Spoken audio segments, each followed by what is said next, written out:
आइए सुनते हैं लोकसभा में ऑपरेशन सिंदूर पर विशेष चर्चा पर संजय राउत का भाषण।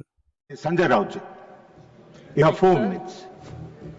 4 मिनट है। बाप रे, बहुत दिया सर, इतना मत दीजिए सर, बहुत दिया। 16 घंटा चर्चा है और 4 मिनट दे रहे हो आप। आपके पार्टी को जितना दिया आपने लिया होगा। पार्टी की बात छोड़ो, आपने ही मेरा दिया। दे रहे हैं सर। मैं बहुत संक्षिप्त में अपनी बात रखूंगा जी। पहलगांव में 26 लोगों की हत्या हो गई। कैसे? अब तक सरकार नहीं बता पा रही है। पूरा कश्मीर गृह मंत्रालय के अधीन है। 370 हटाने के बाद कश्मीर को केंद्र शासित प्रदेश बना दिया। वहां की पुलिस गृह मंत्रालय का आदेश का पालन करती है। पूरे कश्मीर में आर्म फोर्स एक्ट लगा दिया है। वहाँ के गवर्नर भी आपके हैं, बहुत मजबूत आदमी है। फिर भी हमला हुआ और हमलावर निकल गए।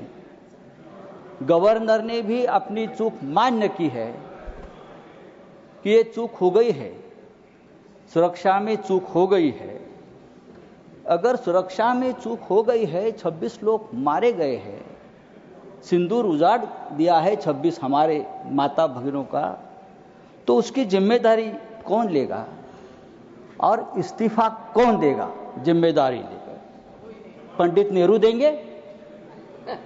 नहीं, पंडित नेहरू देंगे या प्रेसिडेंट ट्रम्प देंगे या जेडी वांस देंगे? कौन देंगे? इस्तीफा देश के गृह मंत्री ने देना चाहिए, ये उनकी जिम्मेदारी है सर। इस देश में 24 घंटे में उपराष्ट्रपति का इस्तीफा लिया जाता है क्योंकि आपके बात मानते नहीं। लेकिन 26 लोगों की हत्या होने के बावजूद किसी का इस्तीफा नहीं, किसी से माफी नहीं। ये इस देश की स्थिति है। हमारे आदरणीय प्रधानमंत्री अपने आप को ईश्वर के अवतार मानते हैं, उनके भक्त उनको ईश्वर के अवतार मानते हैं। वो भी कहते हैं, उनका कहना है कि मैं समय से पहले समय को भांप लेता हूं, ये ईश्वर की कृपा है। तो क्या ये आतंकवादी पहलगांव में घुसकर 26 लोगों को मारने आने वाले हैं? ये आपने क्यों भाप नहीं लिया? ये हमारे सामने और देश के सामने सबसे बड़ा सवाल है। मैं कांग्रेस के हमारे जो नेता है उनसे कहना चाहता हूं, मेरे बाजू में बैठे हैं, कि यहाँ कल से मैं जो बड़े बड़े भाषण सुन रहा हूं, चाहे राजनाथ सिंह जी हो, चाहे हमारे विदेश मंत्री हो, चाहे नड्डा जी हो, सबको पंडित नेहरू की बहुत याद आती है। पंडित नेहरू हो, सरदार पटेल हो, भूतकाल में बहुत घूमते हैं आप लोग। पंडित नेहरू उन्हें सोने भी नहीं देते और जीने भी नहीं देते। सरदार पटेल की भी याद आती है। मेरा ये कहना है कि नेहरू तो महान थे, लेकिन सरदार पटेल को प्रधानमंत्री न बनाकर हमने एक ऐतिहासिक भूल की है। बात ऐसी है कि नेहरू साहब बहुत ही डेमोक्रेटिक आदमी थे, सरदार पटेल लोह पुरुष थे। अगर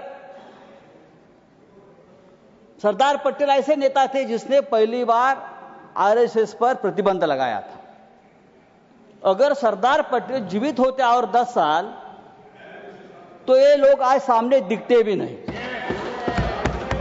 आरएसएस को पूरे आज प्रतिबंध लगा देते। समय समाप्त हो रहा है, उनकी विषय पर बोलिए। फेंक देते।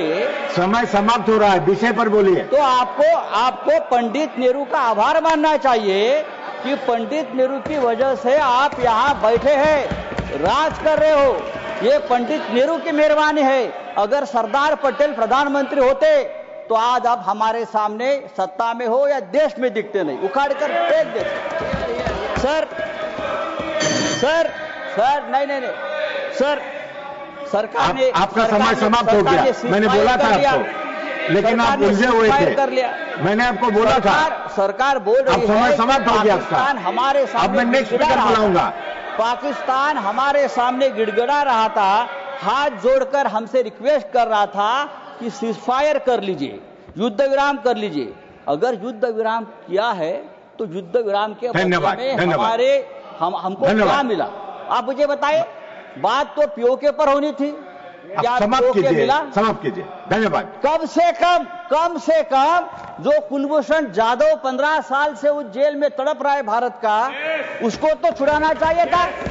एक बात करनी चाहिए थी, हमारा कुलभूषण जाधव स्पीकर बुला रहा हूं संजय राउत साहब, अब सीनियर मेंबर है, 15 साल से समाप्त कीजिए। तड़प रहा है, उसकी तो मांग होती। हमारे पास से मछुआरे शंकर राव सावन।